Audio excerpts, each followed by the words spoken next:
Welcome back to the Uninformed College Football Rants podcast. I'm your host, Jack Flanagan. We are back after a short hiatus. This is my co-host, Keith Flanagan.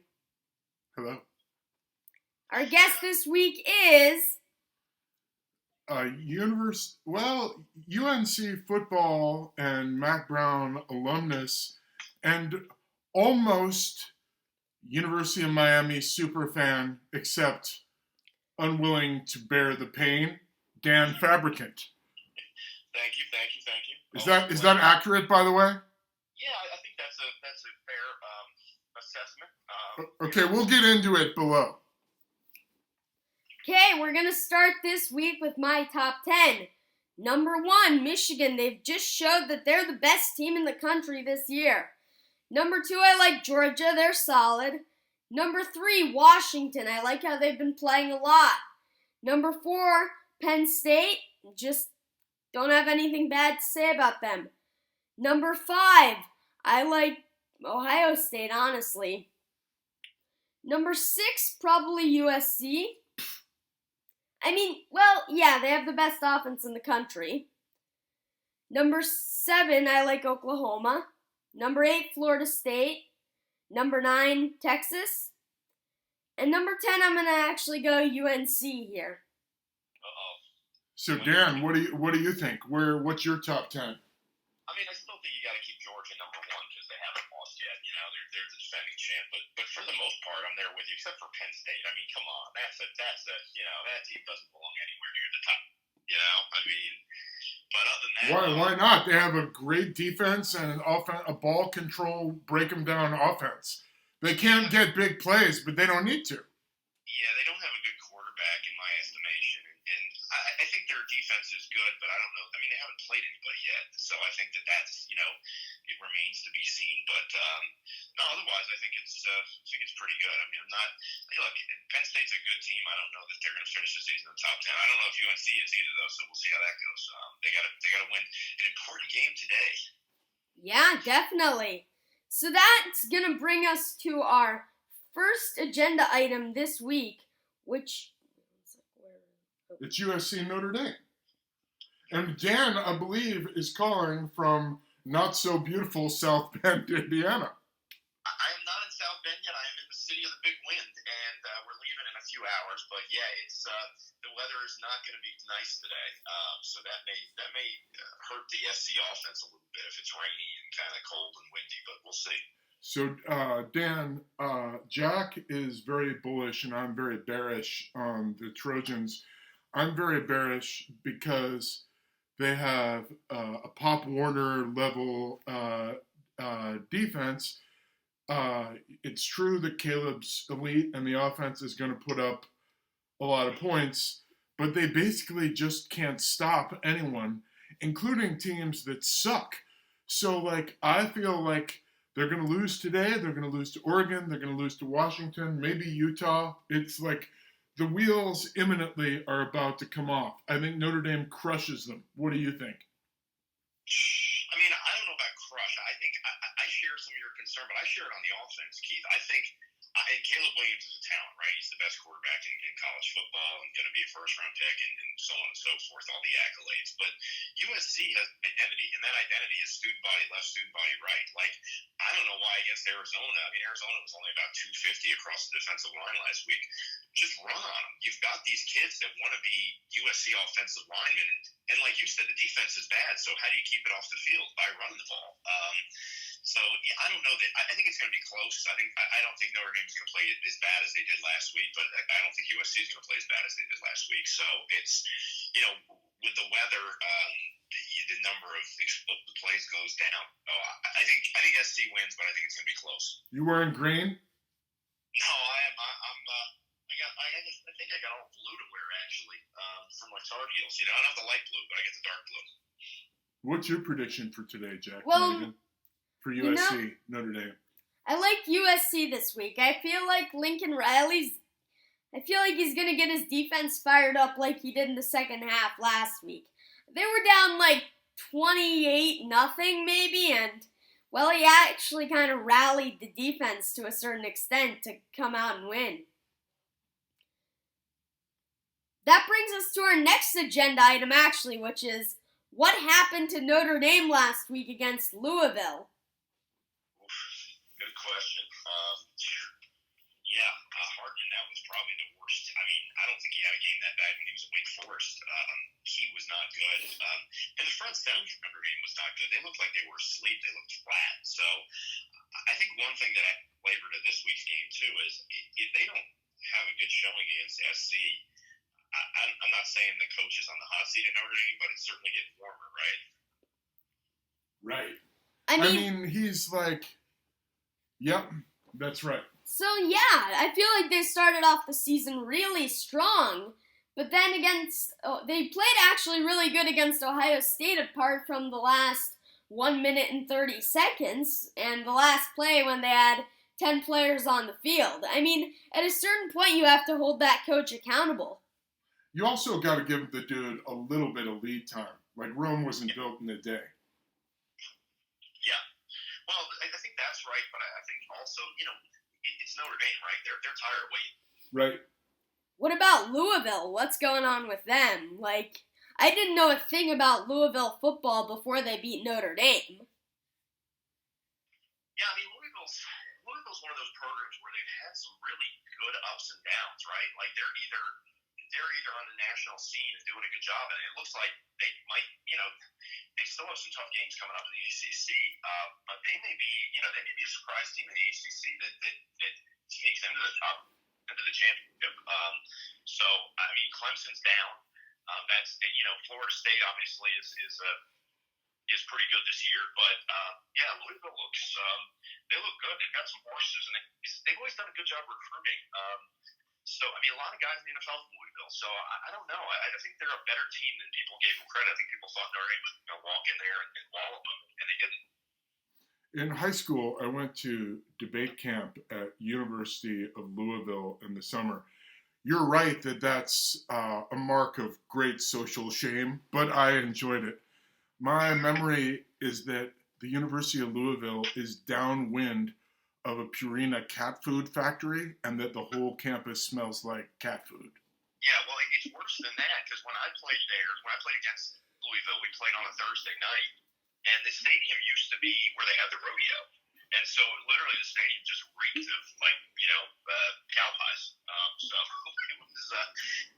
it was weird though. They always had talent. So just weird coaching. You've had some really good coaches. You've had some really bad coaches. So an anomaly for sure. All right, now on to our next topic. Actually, let's backtrack. Miami against Georgia Tech. What happened last week? Oh, my goodness. Dan, explain. That was bad, right? I mean, and that's the second time he's done that, where he, instead of just taking the knee and killing the clock, he's going to run because, what did he say? He's an offensive lineman, and that's what we do. We just grind it out. It's like, yeah, you cost those kids. I mean, it's one thing to take a risk on a play and miss and say, hey, look, I took a risk on a play. It's another thing that's like... It's inexcusably dumb. Yeah, right. No, there's no... I mean, it's so rare. People always say, well, the coach lost us the game.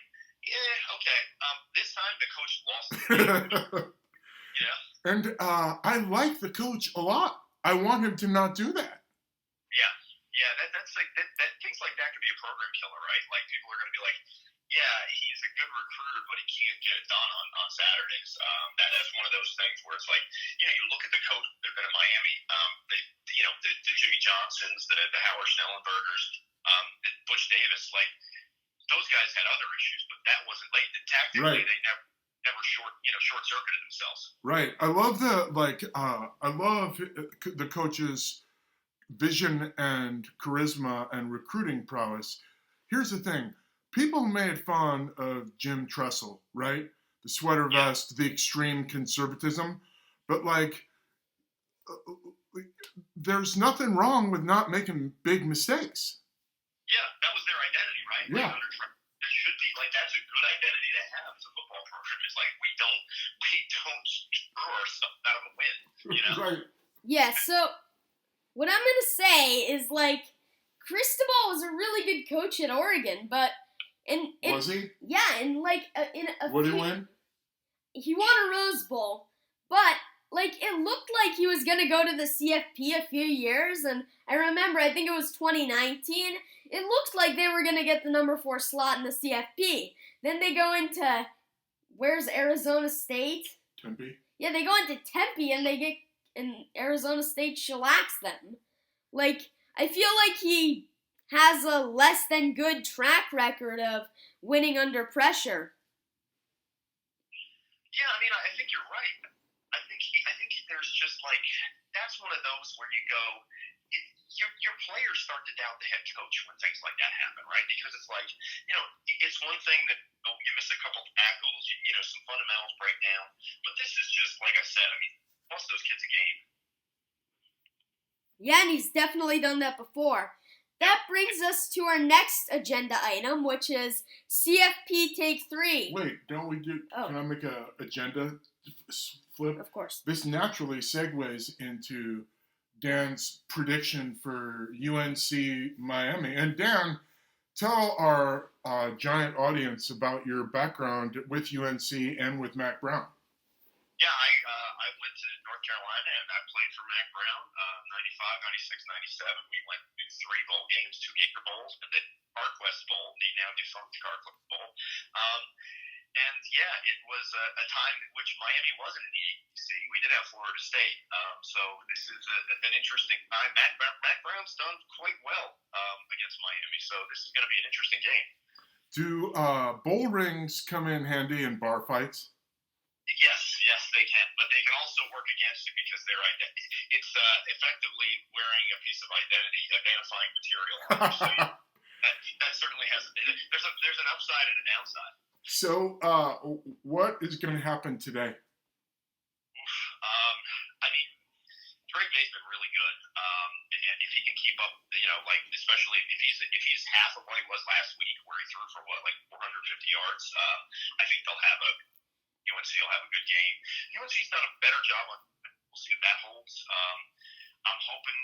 I think they should win. It may be close though. Miami's going to respond one or two ways, right? Either those players are completely checked out because of what happened last week, or they're going to want to show that last week was a fluke. Right. They're very erratic, Dan. So when they show up and all cylinders and they're running hot, then they can be really terrific. And then sometimes they're just not. Well, I think that's well. The quarterback from Miami has the ability to be one of the better quarterbacks in the country, and some games he is, and other games like last week, he just kind of was a dud. So I don't know. I do think though that the Georgia Tech film is going to help UNC's defense because I think they'll probably try to play exactly the same defense the way Georgia Tech did, and that may put Miami in a bit of a bind. So we'll see, but it should be a good game, primetime game. Both are ranked, but yeah, I got to think my Tar Heels. I think they're a better team. Okay, that brings us to our. Well, what's your prediction? Oh. Yeah. I like UNC by a lot here. I don't think Miami's gonna come close. That brings us to our next. Miami by 2. Yeah, sure. That's me. Oh, so our next item is Washington, Oregon. What happens there? Oof, now that's a good game, right? Oregon. I think Oregon over the past 10 seasons against Washington, 8-2. Washington beat them last year. They beat them 4 years before that. So Oregon's been beating their butt, but I think Washington here is a better team.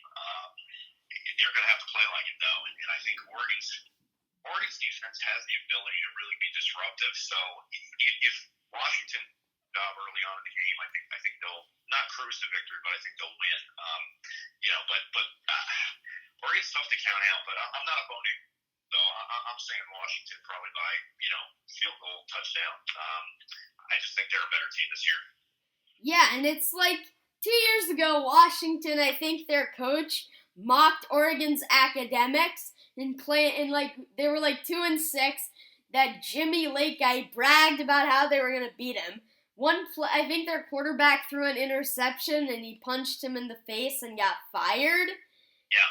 And Kalen DeBoer has done a really good job rebuilding the program. Michael Penix is a quarterback I really respect. Oregon, on the other hand, they're like a flashy play team. I think Washington's going to beat them, but I think it's going to be close. I agree. I think I agree with Dan. Washington by a touchdown or a field goal. I admire and respect Washington and loathe Oregon. Yeah. All right. Last year in the Pac-12, right? And yeah. All these teams are, they're highly ranked, and everyone's like they're playing the best football out of the country. So it's interesting. And tragic.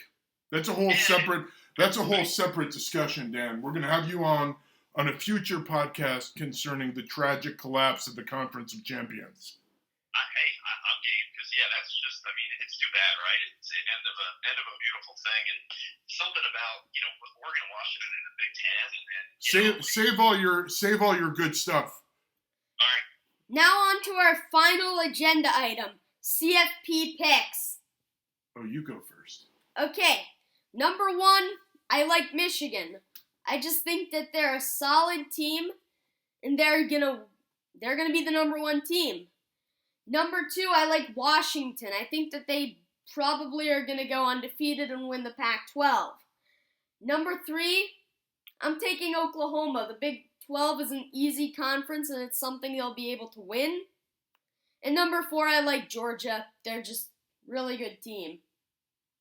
But I think they're going to lose one game, maybe like LSU or something if they play them in the championship. Mr. Dan? Those are good picks. I think Michigan is the easiest path. I'm with that, Jack. I think Michigan, I don't think Ohio State will beat them. You could end up with a scenario where you have 2 Big Ten teams in like last year. Yeah. I don't necessarily see that happening, but it could.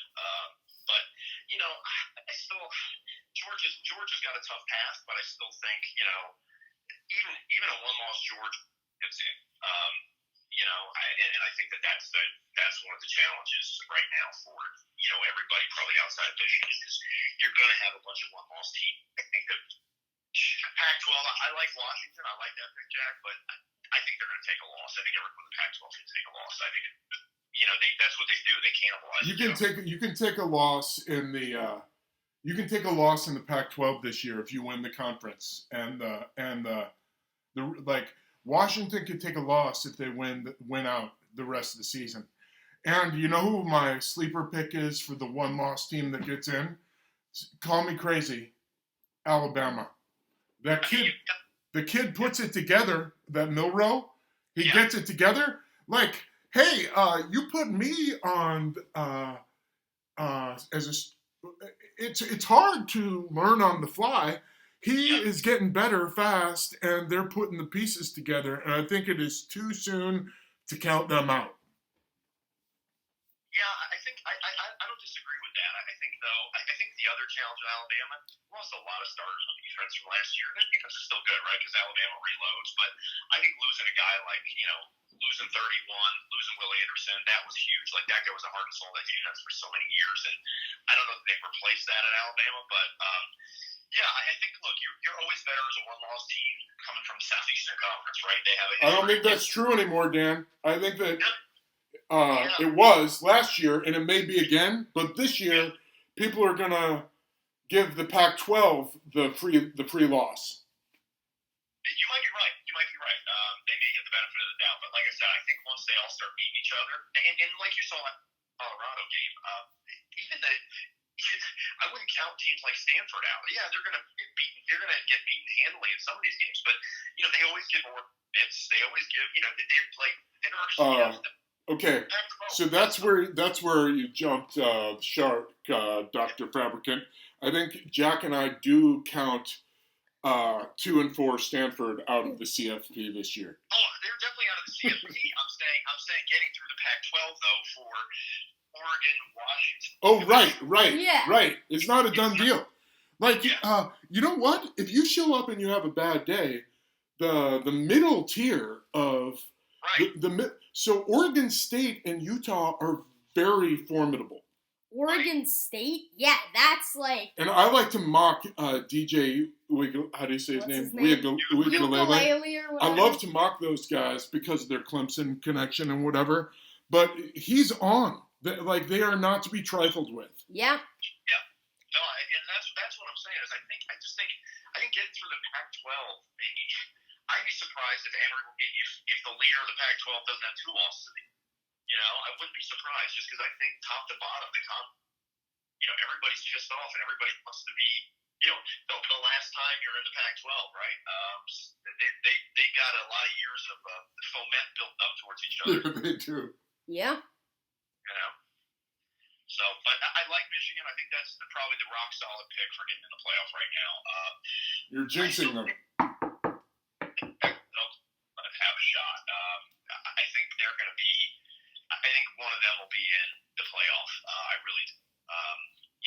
Either Oklahoma ends up losing a couple, or they run the tables. They run the tables for 2 and 2. Okay, that is it for this week. We will be back next week.